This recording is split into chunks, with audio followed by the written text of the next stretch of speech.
What would the 2005 Formula One season look like if Fernando Alonso and Kimi Raikkonen were not there? Well, at the season opener at Albert Park, the season starts off perfectly for the sole Rhino on the grid of Giancarlo Fisichella when he wins the race for pole position. Always a nice way to start off the season, you know, we win, and from pole to boot. He's got Ferrari Rubens Barrichello for company in P2, and scoring the P3 spot is David Coulthard. It's Red Bull's debut race in Formula One, so to score a podium on debut, it's a very nice way to start things off for the team that would later turn out to be a powerhouse. At the next race in Malaysia, the momentum shifts over to Jarno Trulli's side of the Toyota garage as he copies what Fizzy did in Australia, successfully holding off Nick Heidfeld's Williams and Juan Pablo Montoya's McLaren to the flag to claim a race win after a strong drive, which he started from pole position. Which is a feat he'd be to repeat in Bahrain for round 3, so he can extend the early lead he's now taken in the championship. But he does now claim pole this time out, that instead goes the way of Michael Schumacher, who took his first points of the season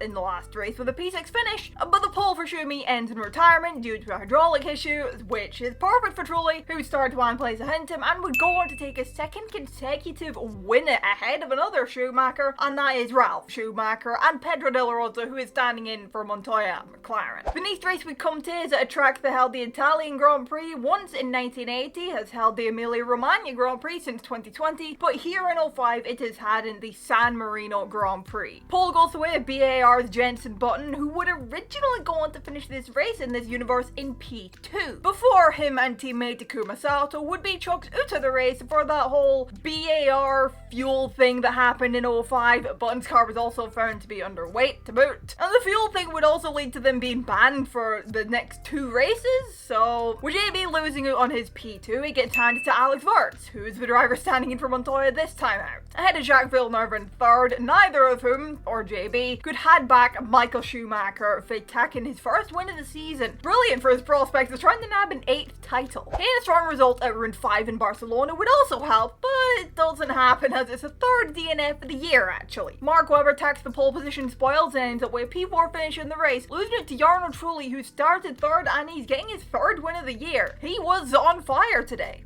Literally. In the pits. He's beaten out Ralf Schumacher and Giancarlo Fisichella, who finished 2nd and 3rd respectively. 3 wins out of 5 so far is a great start for Trulli, who leads with 37 points and a 15-point gap to Ralf Schumacher on 22 points, with Webber in 3rd on 18. Fisichella and Coulthard are tied on 16 points in 4th and 5th, with Fizzy ahead on countback, with the rest of the top 10 currently being filled out by Montoya in 6th on 14 points, Michael Schumacher's on 13, 12 points are going the way of Rubens Barrichello, and then 8 points going the way of Alex Wirtz. In the constructors, Toyota leads the way with 59 points after both of their drivers have had a quite good start to the season, mostly Trulli, 3 wins out of 5. You know, he's had a good start. They've got 18 points back to Williams on 31 in 2nd, and McLaren are the ones in 3rd on 28 points. 4th is taken by Ferrari on 25, 12 points back to Red Bull in 5th, and then it's Renault 6th on 16 points, Sauber is on 12 points in 7th, the single point is heading the way of Jordan in 8th, while BAR and Minardi are yet to score. Onwards to Monaco, where the race is often dull, but the qualifying is often incredible, and track position is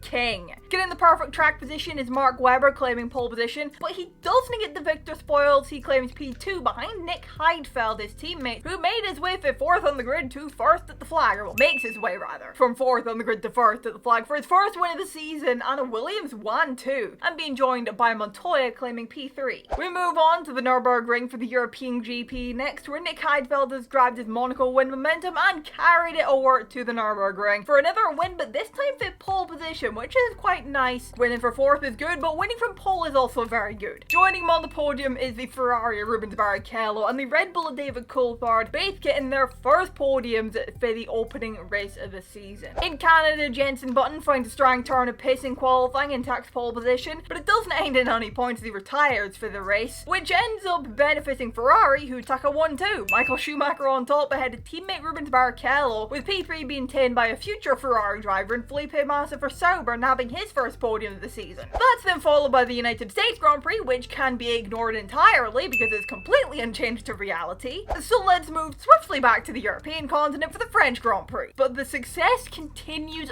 for Ferrari and Schumacher, who scores another race win. He's had a really strong run in the last couple of rounds. Yes, and one of those it wasn't exactly a contest, but anyway, again, it's no fit pole position for him again. The pole gets taken by Jarno Trulli, who's only failed to score twice this season, and that run continues because he does score this time and it's P3 behind Jenson Button, who for the first time this year will score points finish and will actually keep it. It's gonna help Button in the scoreboard, which we're gonna take a look at now. It's currently very close up at the front with 6 points separating Michael Schumacher, who's come roaring up the order the last few races on 52 points, and Jarno Trulli on 46. We have a fight at the front then. Sure, 6 points is not as small of a gap with this point system as it would be with today's point system, but it's still less than a race win's worth of points. Trulli's got a similar gap of 5 points back to the other Ferrari, Rubens Barrichello on 41 points, with Ralf Schumacher on 35 points behind him, and Nick Heidfeld only 12 back for that on 33. The rest of the top 5 is filled with Mark Webber on 31 and 6th, and the Scotsman of the grid David Coulthard 5 back for him on 26 points. Fisichella and Montoya come next on 23 and 25 and 23 respectively,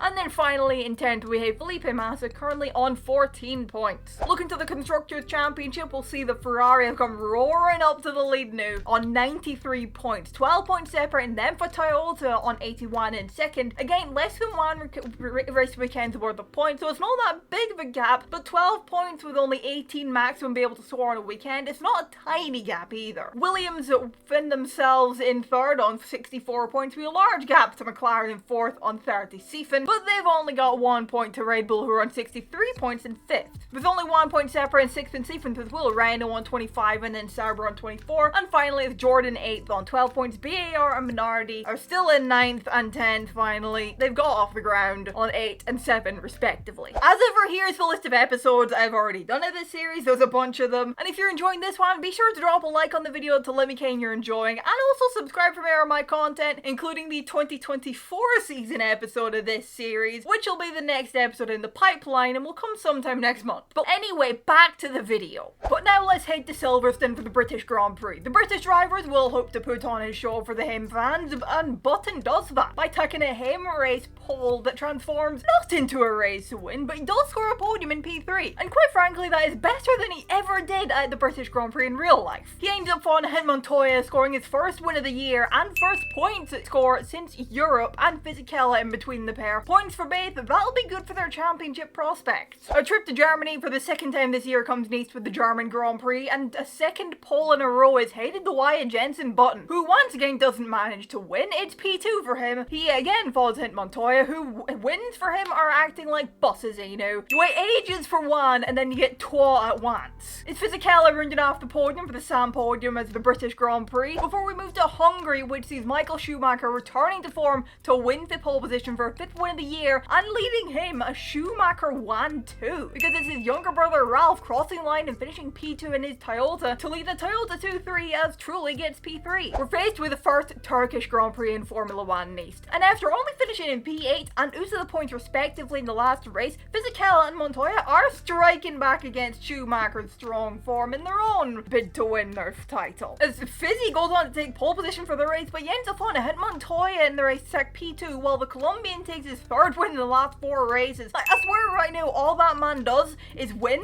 or not score points since, Silverstone. And that's going to be helpful for Bath, especially given Schumi fails to score, and it's Jenson Button rounding up the podium this race, as he's becoming a slight frequent flyer on the podium. Before we get to more races, let's take a look at the standings, which sees Michael Schumacher still leading now on 72 points. His lead has grown though, it's a 13-point lead that separates him from Trulli, who's now on 59 points. Montoya has been one of the biggest gainers though, going for 23 points in 9th at our last standings check to 53 points in 3rd now. His strong the last few races has really helped him in his goal to challenge for the title. If he can keep that up, well, he will be challenging for it. 4th and 5th get taken by Ralf Schumacher on 50 points and Fisichella on 48, followed by Barrichello on 46, Heidfeld on 37, Webber on 34, Jenson Button breaking his way into the top 10, another big gainer in the standings on 33 points, ahead of David Coulthard on countback, as they're both on 33 points. As for the constructors, it's still Ferrari leading the way, but with a 12-point lead has become a 9-point lead. 118 points for them, plays 109 for Toyota. They've left Williams for Dust, who are on 71 points. They've now got McLaren for company, just 4 points back for that on 67 points, while Renault round up the top 5 on 48. Red Bull are keeping them company, just a point back on 47, and it's a further 10 back to BAR with 37. 8th is on 27 is Sauber, and then finally Jordan sit 9th, still on 12 points, and Minardi still sit last on 7th. Into the final 5 races we go now, and the Italian Grand Prix is up next. Ferrari will be hoping to repeat the 1-2 they saw in 2004, but it doesn't quite work out that way. Schumacher only finishing 8th, while Rubens fails to score anything. Victor Spoils are instead going the way of Juan Pablo Montoya, who's continuing his run of since Silverstone, either winning or no scoring points. And he does it from pole to boot, you know, with Fisichella behind him finishing in P2, and they're joined by Trulli in P3, an Italian scoring a podium in Italy. It may not be a Ferrari driver, but at least that's something for the Italians to celebrate. The final stop in Europe will bring the circus to Belgium. Montoya takes a 2nd straight pole, which ends in retirement on the race day, so no Victor Spoils for him today. They instead end up heading the way of Jenson Button, producing a strong drive to charge forward to his 6th on the grid to 1st at the flag for his first win in F1. Fisichella finishes 2nd for the 2nd straight race, while Rubens gives Ferrari a podium finish with P3. We move now to flyaway territory in Brazil, aka the business end of the season where mistakes and non-scores will be a lot more costly. Montoya currently sits 10 points off the championship lead, truly in between him and Schumi, and a win from pole is gonna be good for him, in South America to boot, which is the continent he's fae. And not the country, I mean Brazil is not Colombia, point out the obvious there, but it's about as close as he can get. Michael finishing P2 isn't as good because it means he only outscores the German by 2 points, but he is up to 2nd in the standings. Fisichella runs off the podium in Brazil before we make our way out to the penultimate round at Suzuka, the circuit that was the scene of Michael Schumacher's first title with Ferrari in 2000, his 3rd overall, and it could be the scene of his 6th title with the Scuderia, 8th overall. With an 8-point lead over Montoya, he's got to outscore the Colombian by 3 points or more to take the title this time, while also either outscoring Trulli, Fisichella and younger brother Ralph, or be outscored by Trulli by 5 points or less and Fizzy and Ralph by 8 points or less. Ferrari can also seal the constructors today with an 11-point lead over Toyota. If they outscore the Japanese team by 8 points or more, Ferrari will take the constructors for the 7th straight year. In a weather-affected qualifying, Montoya only manages 18th, though Schumacher doesn't fare much better with 14th. While it's the other Schumacher attacking pole, and Fisichella puts himself in a good position to try and close the gap. So while Montoya has his work cut out for him, Fizzy has a good chance to go on and win, and he does, ahead of Webber and Button in 2nd and 3rd, while Montoya bins any chances of him trying to keep it alive to the last race, as he ends up going out on the opening lap when he has a meeting with the wall out the final corner, and it doesn't exactly end well. Although with that said, he could still be in contention, despite that, if Michael doesn't score or hardly scores. Same goals for Fizzy. But a P5 finish for Michael Schumacher seals it. He claims his 8th F1 World Championship, his 6th in a row. The Constructors is not over though, with Ferrari just scoring 4 points as Barrichello fails to score, and Toyota only scoring 3 points from Ralph, so that's still game on. The driver's title may be a foregone done conclusion at this point, but into the last round there's still some stuff to decide. 2nd place looks closer than ever, with just a single point separating them. 73 points for Montoya and 72 for Fisichella. It's anyone's game really. We still have McLaren versus Renault, even without the number 1 drivers. Could also be Trulli's and Ralph's game too, as they're just 7 points off Fizzy, 8 points off Montoya. 65 points for each of those. There are a little bit more outside chances, but they've still got those chances. The battle for 6th is also very close. Barrichello's got 50 7 points, while Button is on 56, and Webber's got 50. 7 points separating them could be argued as advantage Button in terms of momentum, because he's had a really strong run. Though mind you, Webber has nabbed 2 2nd places in the last few rounds, and Rubens has the current points advantage, so anyway. Coulthard and Heidfeld round out the top 10 on 38 and 37 points respectively, but that ain't a battle because Heidfeld isn't on the grid anymore. For the Constructors, the bottom 3 teams, Sauber, Jordan and Minardi, are set in their places on 36, 15 and 7 points each, but there's still an ongoing battle for 6th place between BAR, currently with the points advantage on 61 points, and Red Bull just 3 points behind them. Honestly, that could go either way. but the same cannot be said about the fight for fourth between Renault and McLaren. 87 points for McLaren and 72 points for Renault. That fight is over. Though Renault may want to keep an eye on BAR though. BAR score massively, they could overtake Renault. And then as for the title, 12 points is what separates Ferrari in first with Toyota in second. Ferrari just need to outscore Toyota or be outscored by them by 12 points or less. If they tie, Ferrari come out on top on countback. Meanwhile, Toyota need to take the Constructors' title away for the graphs of the Italians. They need to outscore them by 13 points or more. While Williams, all they can do is just kick back, relax, and do nothing. Well, not do nothing. They're sealed where they are. So it's game on as we move to the season-ending Chinese Grand Prix. Fisichella takes pole, putting himself in a good position to stay ahead of BAR, and with the Toyotas only 7th and 10th on the grid, that's good for Ferrari.